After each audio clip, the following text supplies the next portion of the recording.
Oui, bonjour, chers élèves. Donc aujourd'hui, on va commencer avec un nouveau chapitre sur l'électricité. Donc c'est le quatrième chapitre, et donc c'est les condensateurs.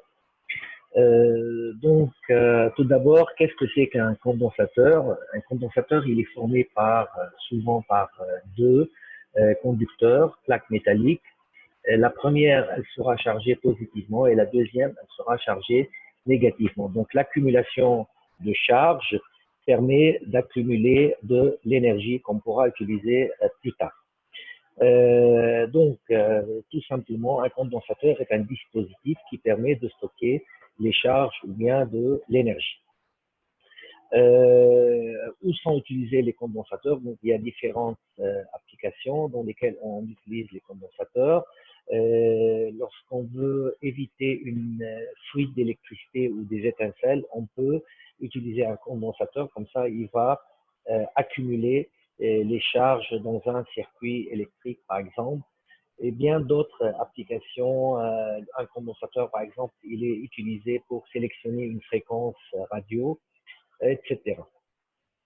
Donc, lorsqu'on parle d'un condensateur, on parle de la capacité. Donc, une capacité d'un condensateur, c'est le pouvoir de mesurer l'accumulation de charge. Donc, forcément, une grande capacité implique une grande accumulation de charge. Donc, la capacité est exprimée en farad. Donc, le farad, c'est un farad, c'est 1 coulomb par 1 volt. Donc, C est égal à la quantité de charge accumulée sous une différence de potentiel, c'est-à-dire si j'ai un condensateur, je lui applique une différence de potentiel V, par conséquent, j'obtiens une quantité de charge Q, telle que C égale à Q sur V. Souvent, la capacité d'un condensateur, elle est fixée, donc elle ne peut pas varier. Donc, selon la structure de chaque condensateur, on a une capacité bien fixe. Okay? Cette capacité indique que pour une certaine tension, on obtient une certaine quantité de charge. Donc, le farad, c'est une unité très élevée, rarement utilisée, elle est très énorme. Souvent, les condensateurs sont de l'ordre de microfarad, nanofarad, picofarad ou bien femtofarad. Donc, et voici les indicatifs de chaque unité de capacité. Donc, on commence par une première application. On va voir la capacité d'un conducteur sphérique isolé. Donc, on considère une sphère conductrice. Alors, cette sphère conductrice, elle peut être sphère pleine conductrice ou bien une sphère creuse conductrice. Ça revient au même, car si elle est pleine, dans le volume du conducteur, il n'y a pas de charge, elle est en équilibre électrostatique.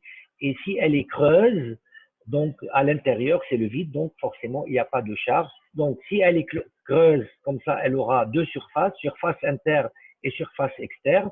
Et comme nous l'avons déjà vu dans le chapitre conducteur, la cavité, si jamais on considère une cavité vide, donc toute la charge sera sur la surface externe. Ce qui est le cas également du conducteur si il est plein. Donc, si je veux m'intéresser au potentiel en un point P de l'espace, ça on l'a déjà vu et démontré. Donc, V en un point de l'espace situé à une distance petit r est égal à K fois Q sur petit r. OK? Donc, si je prends un point de la surface de cette sphère conductrice, donc on applique la formule V égale KQ sur cette fois-ci le rayon de la sphère. Donc, ceci nous donne le potentiel de cette sphère conductrice. Donc, le potentiel de cette sphère conductrice, il est égal alors KQ sur R, qui est égal à Q sur 4pi epsilon 0 fois grand R. Donc, pour trouver la capacité de cette sphère conductrice isolée, chargée, donc il suffit de faire le rapport de la quantité de charge divisé par le potentiel. Donc, C égale Q sur V. Or, à partir de cette équation-là, V égale Q sur 4pi epsilon 0 R, on trouve que C est égal à 4pi epsilon 0 fois le rayon R. Donc, à partir de cette équation, on peut deviner tout simplement que d'autant que le rayon de cette sphère conductrice est grand, d'autant que la capacité est grande, c'est-à-dire d'autant qu'on peut plus lui faire porter des charges. On prend, donc, parmi les condensateurs, on a différents types. On peut obtenir un condensateur de différentes manières. Donc, le premier condensateur, c'est le condensateur plan. Comment calculer la capacité d'un condensateur plan? Donc, on considère deux plans. Okay? Donc, on ne peut pas dire que ce sont des plans infinis, car lorsqu'on veut parler d'une quantité de charge, on doit fixer les dimensions de ce plan. Mais comme étant la distance entre ces deux plaques conductrices, petit a, est très faible devant les dimensions de ces deux plans, donc tout point entre ces deux plans peut être considéré, peut voir, si vous voulez, ces deux plans comme étant des plans très grands ou bien infinis. Pourquoi on a opté à la solution plan infini?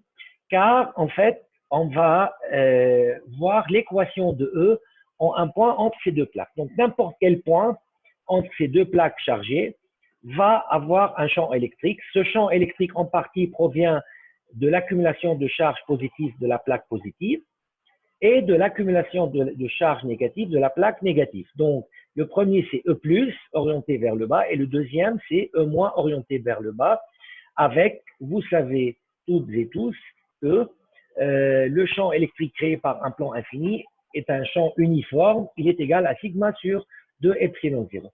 Or, E total, c'est E+, plus E-, donc est égal à sigma sur 2 epsilon 0, plus valeur absolue de moins sigma sur 2 epsilon 0, il y a les de sigma sur 2 epsilon 0, on obtient sigma sur epsilon 0. Donc, E est égal à Q, sigma, c'est Q sur S, et on garde le terme au dénominateur qui est epsilon 0.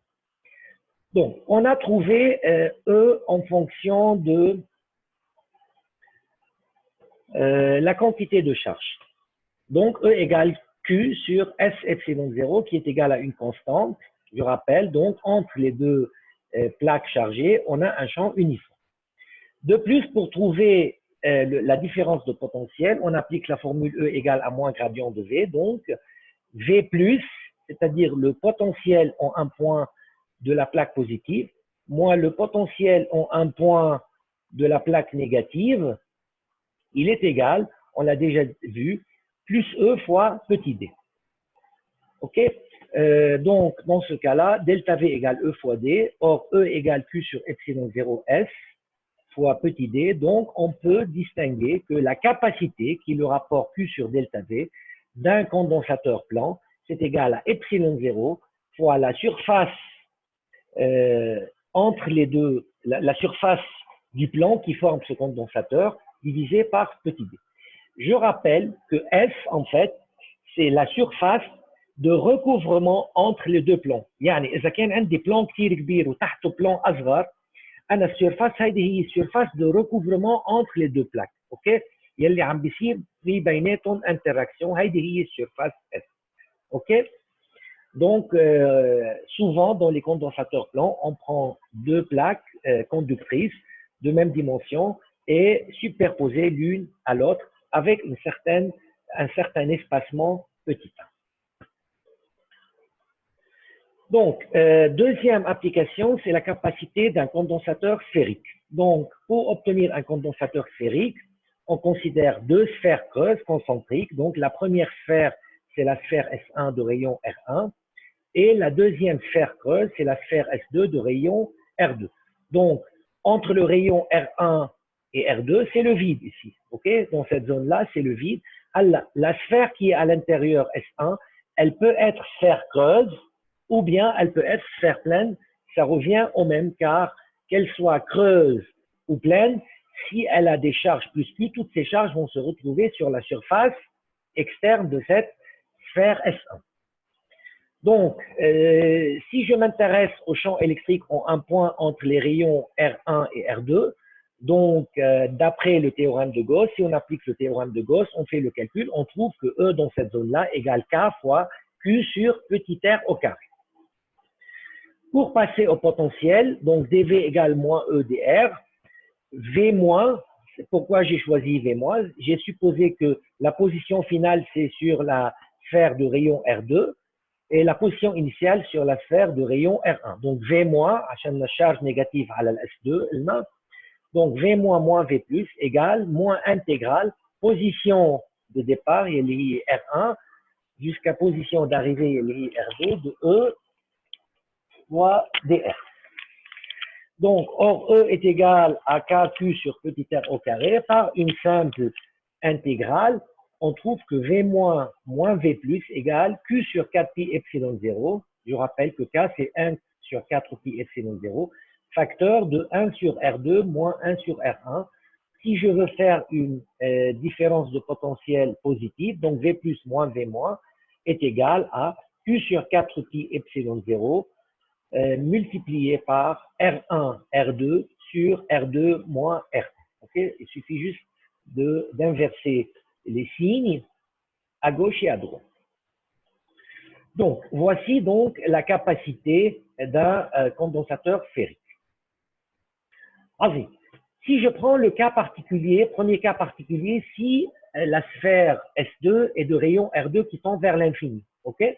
Donc, dans ce cas-là, la capacité C tend vers 4pi epsilon 0 fois R1.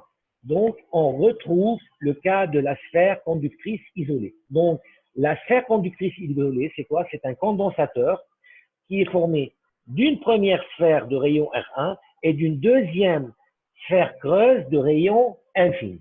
Okay? Donc, on voit qu'à partir de cette formule-là générale, C égale 4pi epsilon 0 R1, R2 sur R2 moins R1, on peut trouver la capacité d'une sphère creuse, d'une sphère isolée et chargée. Deuxième cas particulier, si R1 est très proche de R2, donc dans ce cas-là, le produit R1, R2 peut être égal à R au carré, tandis que R2 moins R1 ne peut pas être supposé égal à 0, car on va perdre des informations dans l'équation. C'est pour cela qu'on a dit que R2 moins R1 à peu près égale petit d, avec d est une valeur très faible. Donc, si je remplace dans l'équation générale, donc j'obtiens 4pi epsilon 0, R1, R2 et R au carré, divisé par R2 moins R1 et petit d. Or, 4pi R au carré, c'est la surface de la sphère, okay? Donc epsilon 0 S sur petit d. Cette formule-là nous rappelle la capacité d'un condensateur plan. Donc, si j'ai un condensateur sphérique, tel que les rayons de la première sphère et de la deuxième sphère sont très proches, on obtient pratiquement la capacité d'un condensateur plan. On passe à la troisième possibilité d'obtenir un condensateur, c'est le condensateur cylindrique. Donc, pareil ici, on prend deux cylindres coaxiaux, donc deux cylindres creux coaxiaux, le premier de rayon R1 et le deuxième de rayon R2. Et on va s'intéresser au champ électrique. On s'intéresse au champ électrique, mais le champ électrique.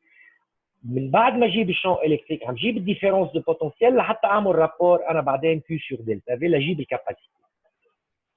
دونك اون ابليك هلا هون في شغله دون لو كا دو سيلندر نحن كنا شفنا انه le théorème de Gauss s'applique sur des cylindres de longueur infinie.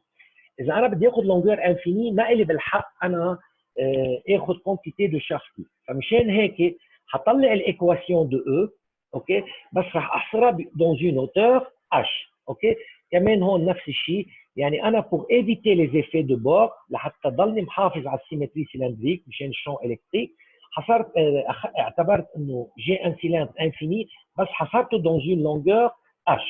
OK, Azim. Donc E fois 2pi RH égale Q inclus sur epsilon 0.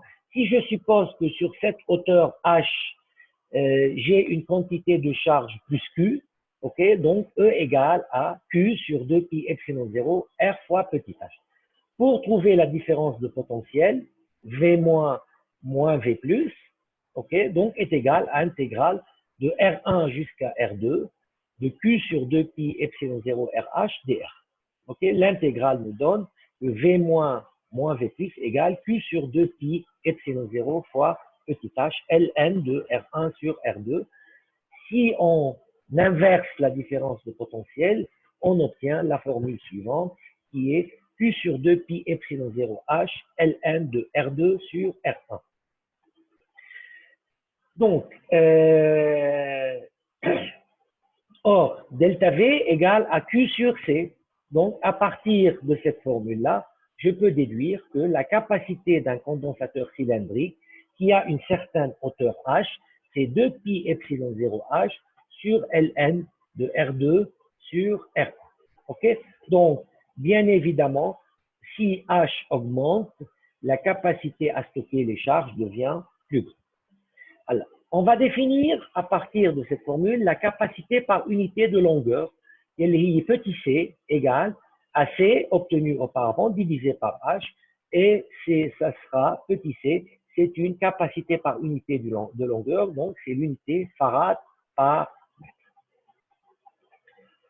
On passe au paragraphe suivant, c'est l'association de condensateurs. Donc, on a deux différentes associations de condensateurs. La première association, c'est l'association de condensateurs en parallèle ou bien en dérivation. Donc, si j'ai différents condensateurs en dérivation, ok, donc, si j'ai un condensateur, ou condensateur plan, chargé plus Q1 من ميلي moins Q1 من ثاني ميلي, هذا مبدأ الكوندنساتور. J'ai un deuxième condensateur chargé plus Q2 moins Q2. Ok.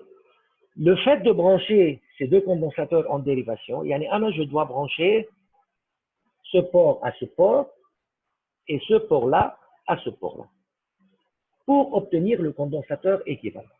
بطبيعة الحال هون شو بده يصير لما عم بحط كوندكتور بيناتهم il va y avoir un transfert de charge de Q1 vers Q2 ou bien de Q2 vers Q1 ما بعرف حسب كمية الشارج والكاباسيتي لكل condensateur. بس je veux atterrir à un système à l'équilibre. Donc Q1 devient Q'1 après branchement et Q2 devient égal à Q'2. أنا بعرف إنه la charge est une grandeur conservée. يعني اللي راح من ال Q1 وين بده يروح على ال Q2 أو اللي إجا من ال Q2 بده يروح وين على ال Q1. يعني إذا خسرت أنا من تحت بدي ألاقيهم وين فوق. يعني هذا بيخليني استنتج إنه ال Q total est égal à Q1 plus Q2 يلي كانت هي Q1 plus Q2 بدها صارت من بعد ما عملت البرانشمون en dérivation صارت Q'1 plus Q'2 et elle reste toujours conservée. Donc, lorsque j'ai une association de plusieurs condensateurs en dérivation, si je les branche telles que les polarités de même signe du même côté, je trouve une conservation de charge. يعني حيكون ال Q total هو Q1 plus Q2 اللي هو Q1 plus Q2 حيضله conservé راح يصير égal à Q'1 plus Q'2. يعني صار هون عندي شو بس تموضع جديد للشارج بطريقه انه انا je garde la totalité de ces charges, que ça soit de ce côté et bien sûr que ça soit de l'autre côté. يعني هون صارت moins Q'1 هون بدها تصير moins Q'2. هيدي اول نوسيون لما يكون عندي des condensateurs associés en dérivation. Donc, il n'a un Q total égale Q équivalent égale à la somme de toutes les charges. Alors, نفس الشيء. Concernant la différence de potentiel.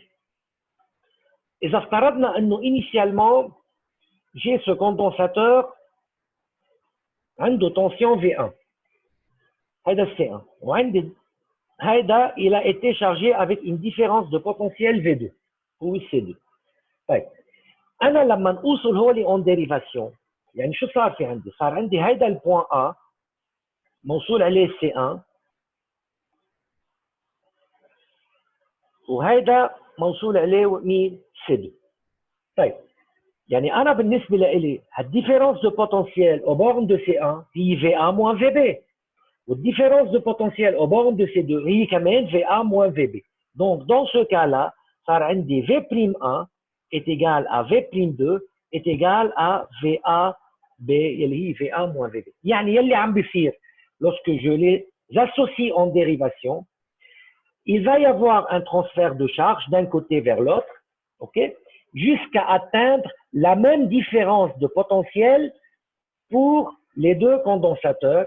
L'association en dérivation de tous les éléments donne la même différence de potentiel. Il y a une différence de potentiel entre deux mêmes points. يعني que ce soit le point A هو هون هو ذاته هون والB هون هو ذاته هون. اوكي؟ فمشان هيك قاعده لازم نحن نعرفها انه plusieurs condensateurs en dérivation, ils ont une quantité de charge totale conservée égale à la somme des charges de tous les condensateurs initialement chargés. Et au niveau de la différence de potentiel, ils vont atteindre la même différence de potentiel V1 égale à V2 égale à V3 égale à V. إذا بدكم هون بهيدي الحالة هي V'1 égale V'2 égale à V'3 égale à V. اوكي؟ دونك هون عشان اعتبرت ما اخذت بعين الاعتبار، اعتبرت انه بعد ما وصلتهم صار عندهم Q1 Q2 Q3 غير الاكزامبل اللي هلا حكيته. اوكي؟ ما في مشكله هي ذات. دونك انا بعرف انه الفي 1 يلي بعد ما وصلتهم en dérivation هي Q1 sur C1 ما بيتغير شيء. الفي 2 هي Q2 sur C2. في 3 هي Q3 sur C3. هلا pour remplacer ces trois condensateurs par un condensateur équivalent, الشرط هو انه انا اذا بحط له une différence بدي احصل على نفس الديفيرونس de potentiel اللي انا حاصل عليها هون. اوكي؟ دونك C équivalent Q équivalent هي C équivalent fois V. V هي après atteindre l'équilibre لما صاروا ثلاثتهم بيساووا بعض. Or Q total قلنا هي Q1 plus Q2 plus Q3. Or, Q1 هي C1 fois V1 plus C2 fois V2 plus C3 fois V3. Donc, C équivalent fois V est égal. Or, V1 égale V2 égale à V3. V facteur de C1 plus C2 plus C3.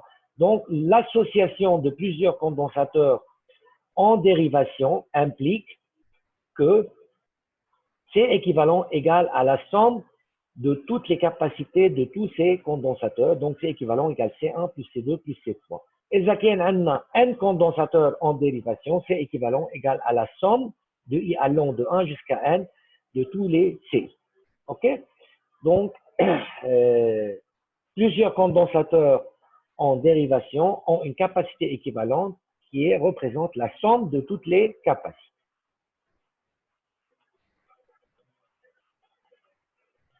On passe maintenant aux condensateurs associés en série. Donc, lors de l'association de condensateurs en série, qu'est-ce qu'on a ici? On va voir au niveau de la charge qu'est-ce qui va se produire. Là, نفترض انه خليني انتقل من اول شيء عندي condensateur C1, condensateur C2 et condensateur C3. لنقول ils sont initialement déchargés. لما تحطيتهم شو؟ en série. C1, C2, C3 et j'ai branché un générateur. شو عم بيصير هون؟ اوكي لنفترض انه initialement ils sont déchargés. الجنراتور شو مهمته؟ مهمته البورن بوزيتيف تسحب الالكترون من وين؟ من هيدي البلاك كوندكتريس. اوكي يعني بده يصير في عندي سيركولاسيون دي الكترون بهذا الاتجاه. اوكي لما يصير عندي سيركولاسيون دي الكترون بهذا الاتجاه يعني صار عندي مانك ديلكترون دو سو كوتي. اوكي طيب عظيم.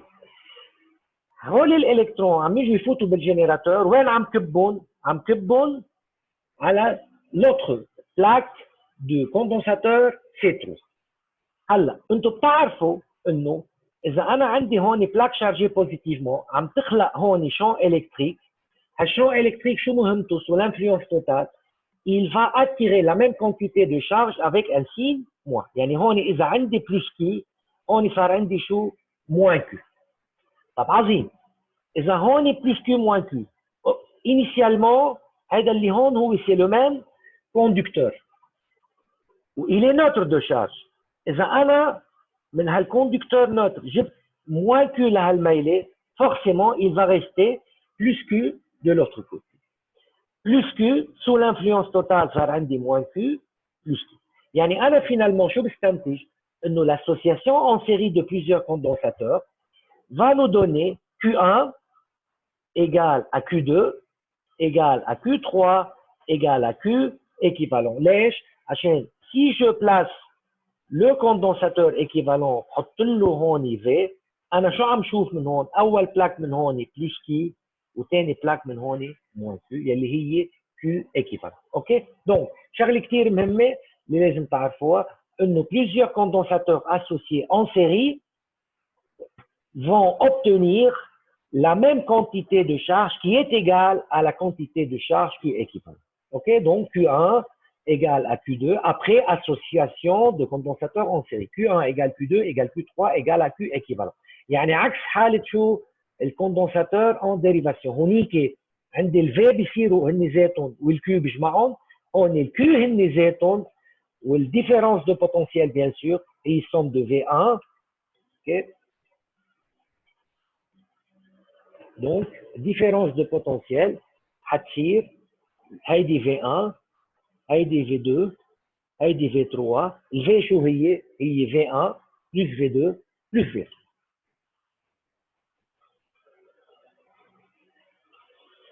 Donc, si j'écris V en fonction de Q équivalent et C équivalent, donc c'est égal à Q équivalent sur C équivalent. Or, Q équivalent, c'est quoi?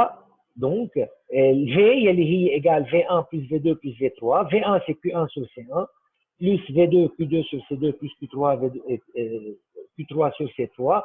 Et je trouve finalement que 1 sur C équivalent égale 1 sur C1 plus 1 sur C2 plus 1 sur C3. Donc, si j'ai N condensateurs en série, 1 sur C équivalent égale à la somme de l'inverse de CI pour I allant de 1 jusqu'à 1. Alors, on انتبهوا لشغله عادة نستعملها en pratique. إذا كان عندي deux condensateurs en série عادي بطبق الفورمule 1 sur C équivalent égale 1 sur C1 plus 1 sur C2. إذا عملنا développement C1 C2 C2 plus C1 يعني معناتها C équivalent est égal à C1 C2 sur C1 plus C2. عادة هيدي الفورمule نستعملها بسرعة لما يكونوا deux condensateurs en série بقول انه C équivalent هو C1 C2 sur C1 plus C2 ضربهم على جنب. بس اكيد هيدي ما بتطبق لما يكونوا شو ثلاثة، يعني ما فيني يكون عندي 3 condensateurs en série ou C1 C2 C3 sur C1 plus C2 plus C3 الكالكول اصلا ما بيعطيني. اوكي، ساعتها بدي اقول 1 sur C équivalent égale 1 sur C1 plus 1 sur C2 plus 1 sur C3 وبعمل الكالكول يلي. اوكي. Donc, on passe maintenant à l'énergie d'un condensateur. Donc, l'énergie, c'est l'énergie, forcément, c'est l'énergie potentielle, énergie de stockage dans le condensateur. Elle est égale à 1 demi Q fois V, ou elle peut être écrite sous la forme 1 demi QIC fois V. Donc, هيطلع عندي 1 demi C fois V au carré, ok? Ou bien, elle peut être écrite sous la forme 1 demi Q fois V هي شو Q sur C بيطلع عندي 1 demi Q2 sur C. Donc, ce qu'il faut savoir, donc, si je veux charger un condensateur, je dois lui fournir un travail. OK? لحتى شرج condensateur بدي جيب travail externe. هذا الترافاي externe اللي أنا عم بعطيه هو ذاته راح يكون بيساوي شو؟ l'énergie stockée, donc l'énergie potentielle.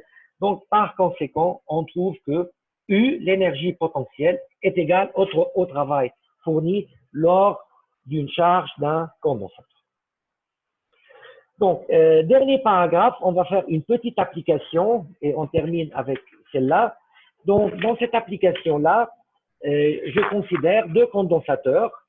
Le premier condensateur, c'est C1. Il est chargé sous une différence de potentiel V1. Le deuxième condensateur, c'est C2. Il est chargé par une différence de potentiel V2. ما مجرد ما عندي condensateur chargé par une différence de potentiel, يعني صار عنده accumulation de charge sur ces deux plaques. Plus Q1 d'un côté, moins Q1 de l'autre. هذه بالنسبة ل C1 pour C2, plus Q2 d'un côté, moins Q2 de l'autre côté. Donc, initialement, voici les deux condensateurs, ils sont séparés. Qu'est-ce qu'on fait? On branche ces deux condensateurs en dérivation de sorte que les polarités de même signe du même côté. خلينا نجي لنشوف هون شو بده يصير.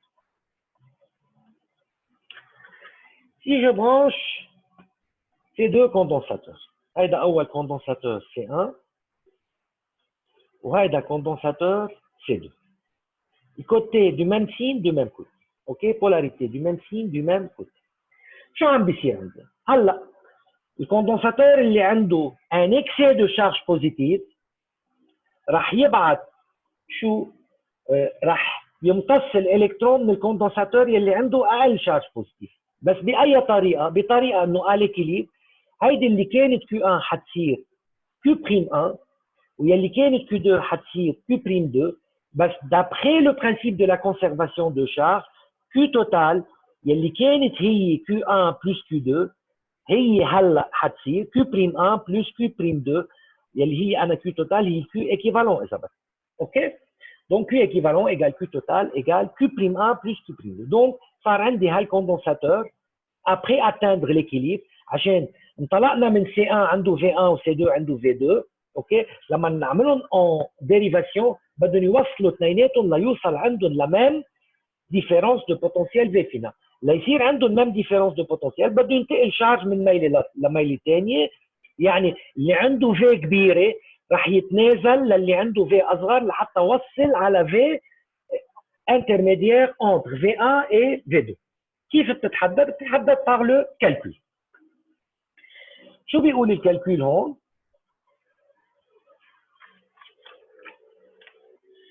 Donc, première question, déterminer la différence de potentiel final, V final, du système en dérivation. OK. Donc, maintenant, initialement et avant branchement, Q1 égale C1 fois V1, Q2 égale C2 fois V2, Q total Q1 plus Q2. Après branchement, Q total reste conservé, mais Q total devient Q'1 plus Q'2, sous la forme Q'1 plus Q'2. Et c'est équivalent, ils sont en dérivation, c'est équivalent, et C1 plus C2. Par conséquent, V final, Q équivalent à la C équivalent, égale Q total à la C1 plus C2, où le Q total est Q1 plus Q2. Où le Q1 est C1 fois V1, où le Q2 est C2 fois V2. Donc, V final, ça devient égal à C1 V1 plus C2 V2 divisé par C1 plus C2. هيدي هي C. هلا إذا بدي أجيب le Q'1, quelle est la nouvelle charge Q'1? Donc, Q'1, c'est quoi?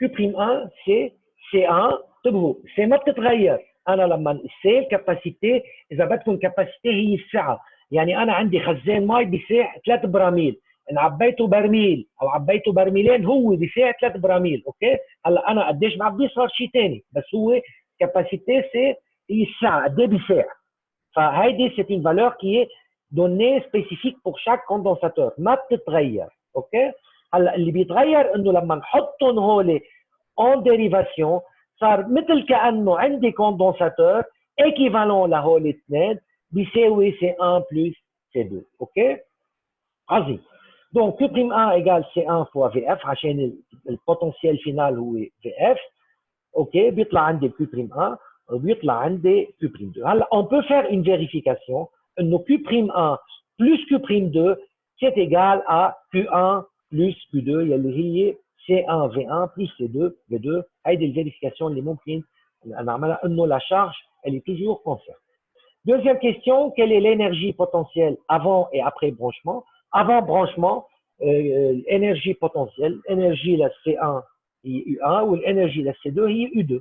OK? Donc est égal à 1 demi C1 fois V1 carré plus 1 demi C2 fois V2 carré. Après branchement, OK? Qu'est-ce qu'elle est devenue?